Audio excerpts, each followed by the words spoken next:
প্রিয় দেশবাসী, শিক্ষার্থী, তরুণ প্রজন্ম, আসসালামু আলাইকুম। আমি তোমাদের মতো একজন সাধারণ মানুষ। এসেছি এই দেশের ভাগ্য পরিবর্তনের জন্য, এই দেশের জনগণের নেতৃত্ব দেওয়ার জন্য। এসেছি সঠিক নেতৃত্বের মাধ্যমে এই দেশকে একটি সুখী বাংলাদেশ হিসেবে গড়ে তোলার জন্য, এদেশের জনগণের নিরাপত্তা নিশ্চিত করার জন্য, মৌলিক অধিকার নিশ্চিত করার জন্য। বিগত সময়ে যারা ক্ষমতায় ছিল, তারা যে সকল রাজনৈতিক দল বিগত সময়ে ক্ষমতায় ছিল এবং 24শে জুলাই আগস্ট 24-এর পরে যেই অন্তর্বর্তীকালীন সরকার ক্ষমতায় এসেছে, প্রতিবারেই জনগণ স্বপ্ন দেখেছিল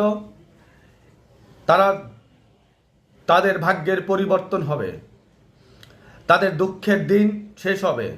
তারা অনেক আশা আকাঙ্ক্ষা নিয়ে থাকে, কিন্তু প্রতিবারে তাদের স্বপ্ন ভেঙে চুরমার করে দিয়েছে। কারা করেছে?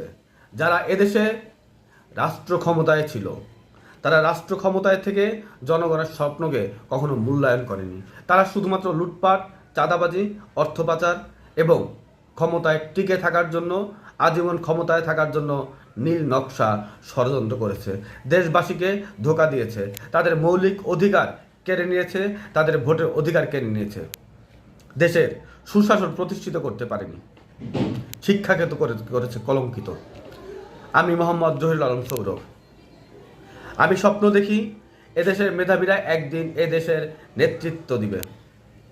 তারা রাজনীতিতে মূলধারায় থাকবে, তারা দেশকে এগিয়ে নিয়ে যাওয়ার জন্য কাজ করবে। আমি শিক্ষাকে আবার পুনর্গঠন করব। এদেশের শুধুমাত্র একটি রাষ্ট্রীয় শিক্ষা প্রতিষ্ঠান থাকবে, যেই শিক্ষা প্রতিষ্ঠান থেকে দেশের আমাদের সকল বাচ্চাদের, দেশের ভবিষ্যৎ প্রজন্মকে শিক্ষিত করে গড়ে তোলার কাজ করবে। সেই প্রতিষ্ঠান থেকে শিক্ষার্থীদের মধ্যে জীবনের শুরুতে যে বৈষম্য দেখা দেয়, ইংলিশ, ধর্মীয় এবং বাংলা মাধ্যম, তা দূর করব।